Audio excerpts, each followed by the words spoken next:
Minister Malusi Gigaba says investors are equally interested in achieving inclusive growth in South Africa.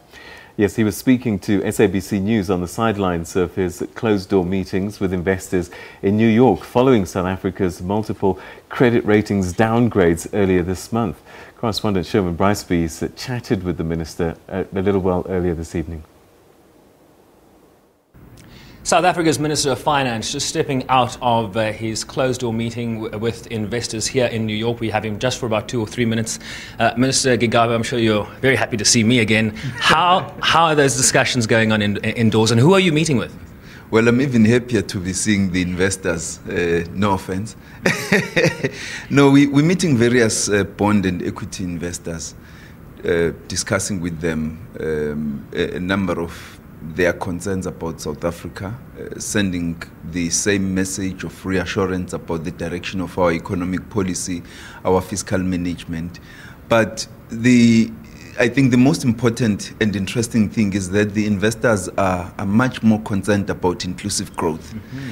And we've been explaining to them the South African inclusive growth story, the elements and pillars of that growth story, and indicating to them that we are much more interested in growing the economy inclusively and ensuring that we can have a growing cake that we can distribute among South Africans, mm-hmm. rather than focus on managing either a shrinking or a cake that is not growing.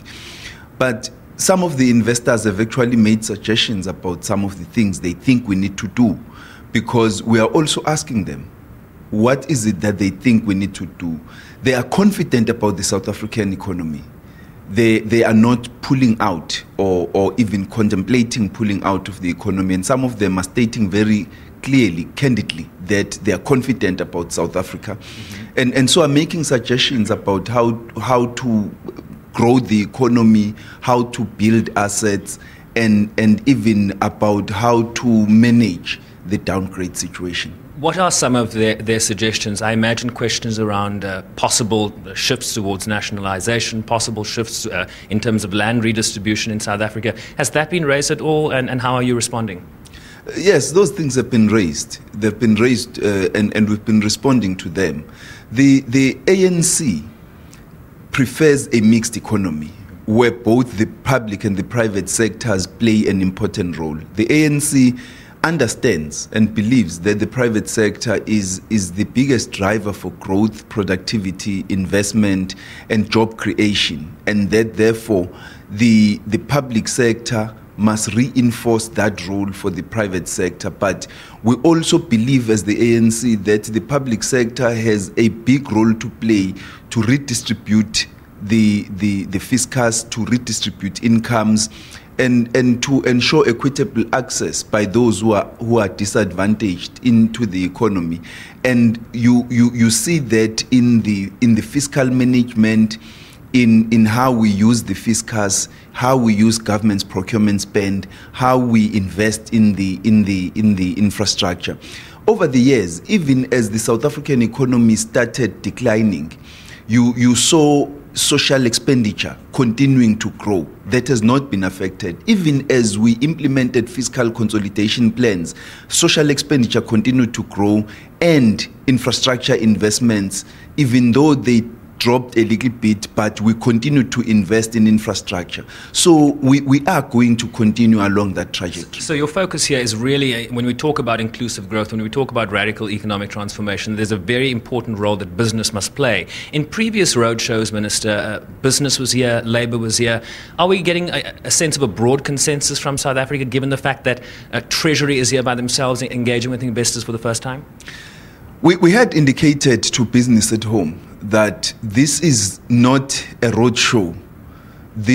We are just using the opportunity to meet with the investors while we are in the United States, to optimize on our visit for the spring meetings, to meet with the investors and address some of the issues because they are urgent. We can't say to them that while we are here, we decided to go back home without meeting them. I think there had been an expectation before, and those meetings were cancelled when the National Executive restructuring took place just 3 weeks ago. So we are meeting with them to address some of those issues, and we have indicated to them that we should be back with business, labour and other social partners, civil society, in order to undertake a roadshow. But it's also it's a non-deal roadshow.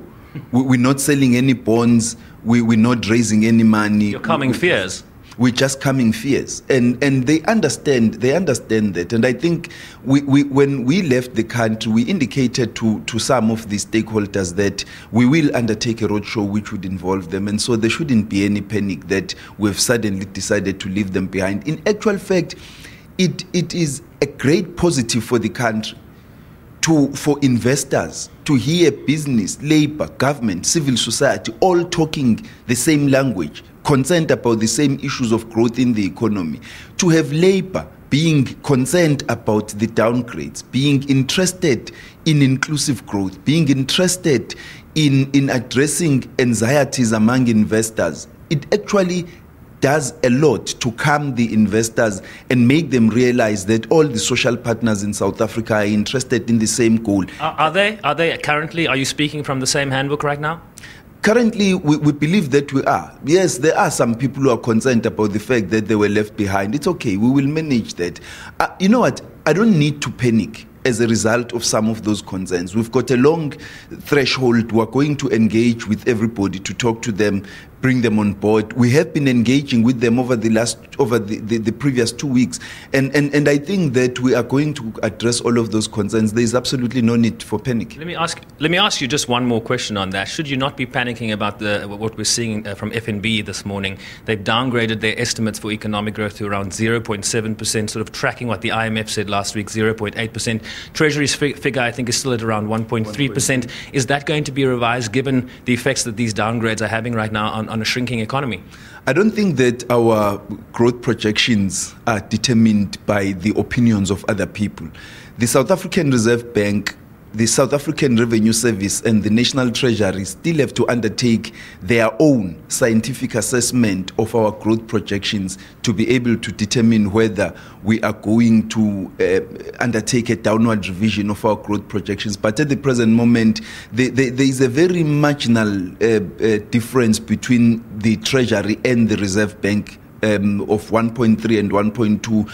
Once we've done our proper assessment, we will then decide whether we're revising it downwards or we're maintaining it at 1.3. So at the present moment, we've not done any revision. All right, Minister Malusi Gigaba, thank you, and always good to speak with you. And safe travels back to South Africa. Thank you very much. The Minister will go back into discussions with investors here in New York before boarding a plane back to South Africa on Tuesday.